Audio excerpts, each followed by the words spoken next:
যারাকে নিয়ে বাড়িতে আসে বীর। বাড়িতে এসেই নিজের ঘরে চলে যায় সোজা। পোশাক পাল্টে মৌয়ের ঘরে চলে যায়। মৌকে খুঁজছে সে। মৌয়ের ঘরে এসে বলে, বোন কই তুই? অনেকক্ষণ ধরে ডেকেও পেল না। হতাশ হয়ে এদিক ওদিক খুঁজছে মৌকে। কিছুক্ষণ পর নিচে নেমে আসে। তখনই একজন মহিলা এসে বীরের হাতে কাগজ দিয়ে বলে, মৌ ম্যাম এটা দিতে বলল। বীর সন্দেহের দৃষ্টিতে তাকিয়ে কাগজটি নিল। মহিলাটি চলে যেতেই বীর কাগজটি মেলে দেখছে। এখানে লেখা, প্রিয় ভাই, আমার নেই বাবা নেই মা, আপন বলতে আছে শুধু আপু। সেও বিয়ের পর আমাকে ভুলে গেল। সেই যে বিয়ে করেছে এর মধ্যে মাত্র একবার আমার সাথে কথা বলেছে। আর তুমি তো আমার খোঁজ নেও না। তবুও তোমরা আমার প্রিয়। আমি আর্ট কম্পিটিশনে চান্স পেয়েছি। এটা বলতেই কাল কতবার তোমাকে ডাকলাম, তুমি সেই ভাবির ঘরে চলে গেলে। আপুকে কল করেছি অনেকবার, একবারও ধরল না। তোমরা এতটাই ব্যস্ত তোমাদের ভালোবাসার ব্যক্তিকে নিয়ে যে আমি আর তোমাদের বিরক্ত করতে চাই না। তোমাদের ছোট বোনটা তোমাদের ওপর অভিমান করেছে ভাই, তাই আমি একাই চলে যাচ্ছি ঢাকায়। একটা হোস্টেল নিয়ে 2 দিন মতো ওখানেই থাকবো। আমার কথা মনে পড়লে একবার দেখা দিও। ইতি তোমাদের বোন মৌ। চিঠি পড়ে বীরের চোখটা ভিজে এলো। বোন অভিমান করেছে, সেই অভিমান প্রকাশ করে দূরে চলে গেল। মায়ার সাথে কথা হয়নি বীরেরও। ব্যস্ত ছিল এই কয়েকদিন ধরে। পকেট থেকে ফোন বের করে কল দিল মৌকে। ফোন বন্ধ বলল। এরপর কল দিল মায়ার ফোনে। কেউ ধরল না। বীরের একটু দুশ্চিন্তা বাড়তে থাকলো। কারণ মৌকে বোনের পরিচয় দিয়ে রেখেছে পুরো চট্টগ্রামে। এখন বীরের শত্রুদল কিছু করল না তো? বীর নিজের গার্ডদের কাছে কল দিয়ে বলে, প্রত্যেকটি বাস স্ট্যান্ড, ট্রেন স্টেশন ও এয়ারপোর্টে খোঁজ নাও। মৌ কোথায় আছে খুঁজে বের করো। বলেই কল কেটে দিল। চিঠিটা টেবিলের ওপর রেখে বাইরে চলে গেল বীর। নিজ দায়িত্বে ভিন্ন জায়গায় খুঁজবে। বলা তো যায় না কোনো বিপদে পড়ল কি না। বীর বের হবার সাথে সাথেই চিঠিটা হাতে নিয়ে পড়ল যারা। নিজেদের লোকেদের কল করে জানালো, মেয়েটার যেন কোনো ক্ষতি না হয়। বিশেষ করে সোনালি যেন জানতে না পারে ও কোন পরিবারের মেয়ে, এটা খেয়াল রেখো। ওপাশ থেকে বলে, ওকে ম্যাম। যারা এবার কল কেটে কিছু একটা ভেবেই মেসেজ দিয়ে দিল, মেয়েটিকে ঢাকায় অলিগলিতে খুঁজবে, পেলেই আমাকে জানাবে। আর হ্যাঁ, ওর যেন কোনো অসুবিধা না হয়। ও এই বাড়ির সবার আদরের। ওর গায়ে একটা দাগ লাগলে তার অস্তিত্ব বিলীন করে দিবে ওর ভাই বোন। মেসেজ সিন হলো। যারা এবার দুষ্টু হেসে বলে, তোমার বোনেদের সুরক্ষা হবে হ্যান্ডসাম, কিন্তু তোমার কাছ থেকে এমন একজনকে কেড়ে নেওয়া হবে যেটা তুমি কোনোদিন ভুলতে পারবে না। হয়তো এর জন্য তুমি আমাকে কোনোদিন ক্ষমাও করতে পারবে না। মাত্র বিছানা থেকে নিঃশক্তিতে উঠে বসলো মায়া। পানি পান করে শিয়ার উদ্দেশ্যে বলে, ওই মহিলার কি অবস্থা? পাশে থাকা আরেকজন মহিলা, যে মায়াকে চিনেছে, তার নাম তারা, সে বলে, ওনাকে মেরে মুখ থেকে রক্ত বের করে দিয়েছে, খুব বাজে অবস্থা তার। মায়া এবার উঠে দাঁড়ালো। শিয়া বলে ওঠে, তুমি কোথায় যাচ্ছ ভাবি?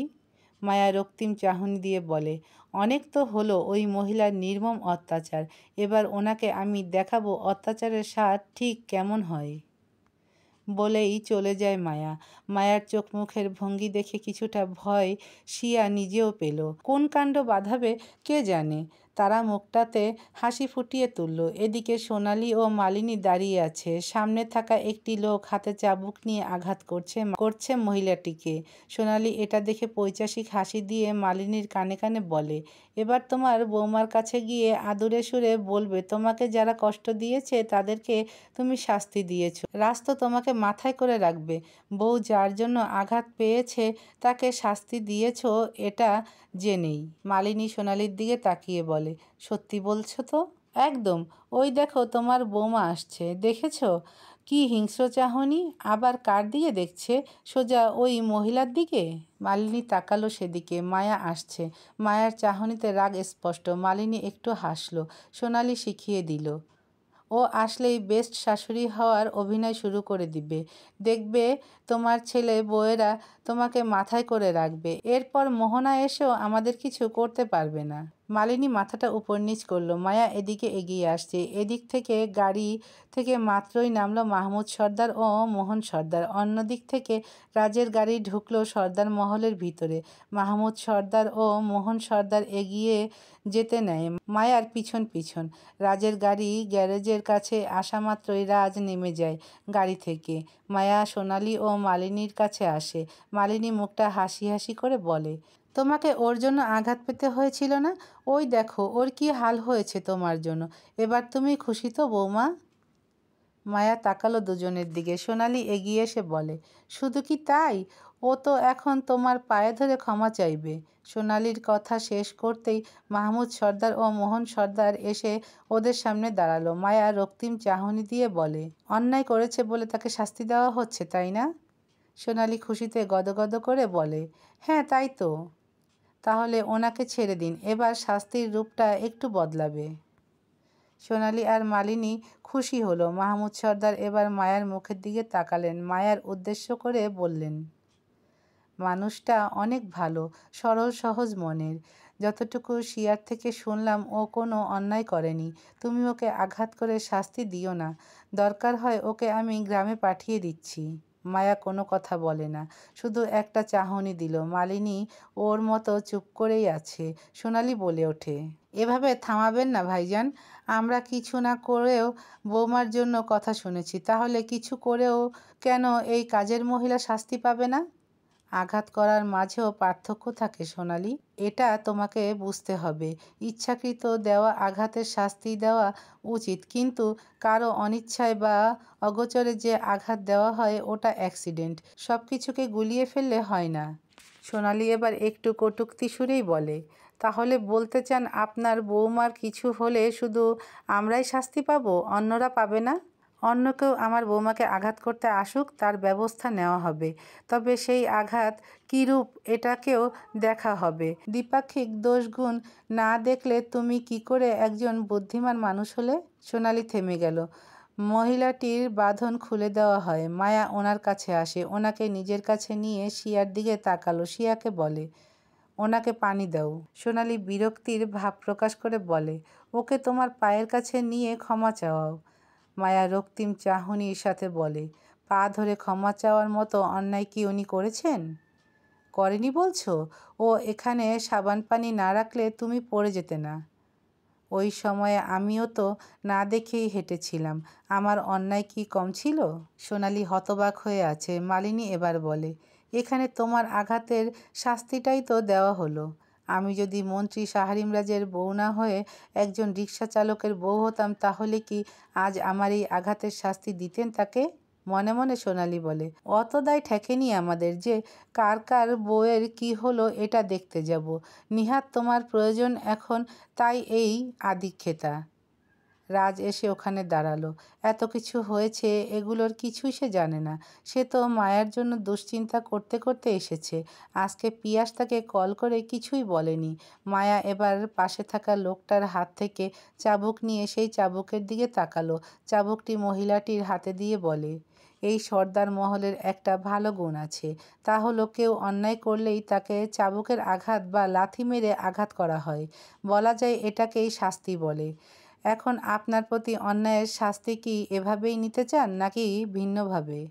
সোনালি আর মালিনী হতভম্বের মতো তাকালো। এটা কি বলছে মায়া?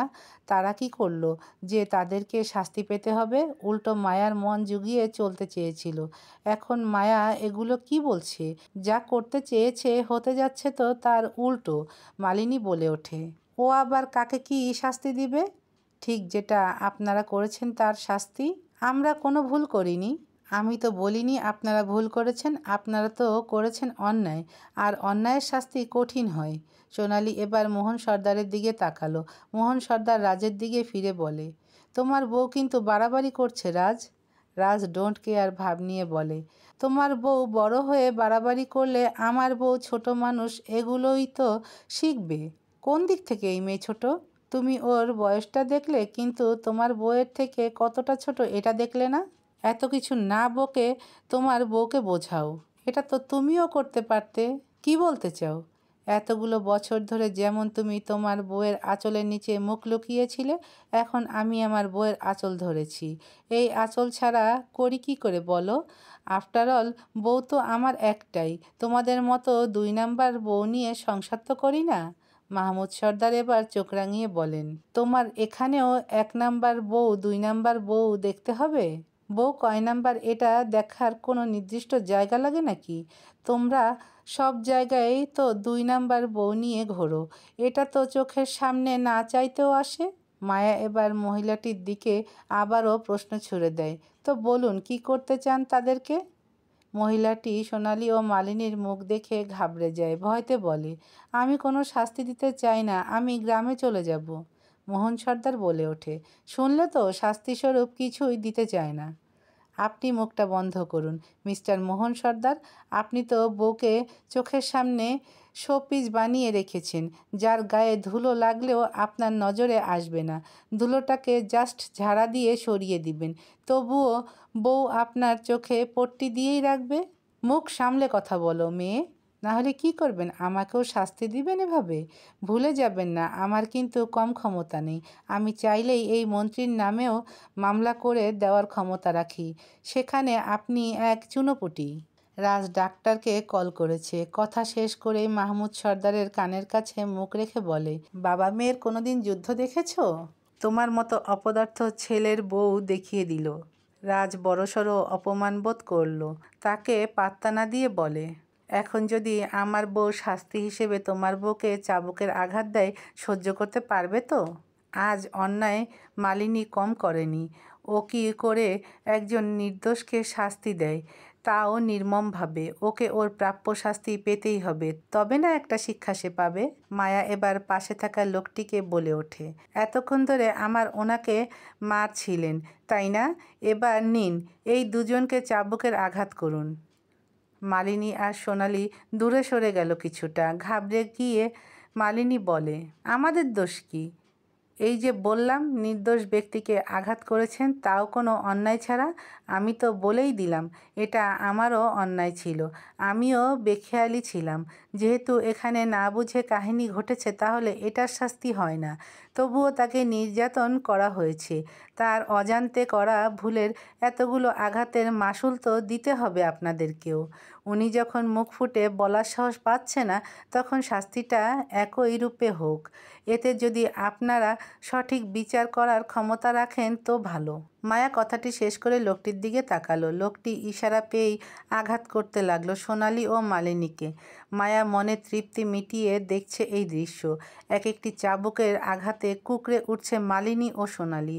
ওরা দুজনেই তাকিয়ে আছে মোহন সর্দার ও মাহমুদ সর্দারের দিকে। কেউ কোনো কিছুই বলছে না। মালিনী বুঝতে পারল মাহমুদ সর্দার কিছুই বলবেন না, তিনি অন্যায়কে প্রশ্রয় দেন না। আর তার কাছে যে এরা দুজন অন্যায় করেছে এটা প্রথমে এসেই বুঝিয়ে দিয়েছেন। এতগুলো বছর সংসার করে এটা তার বোঝা হয়ে গেছে। সোনালি চিৎকার করে বলে, মোহন তুমি কিছু করো।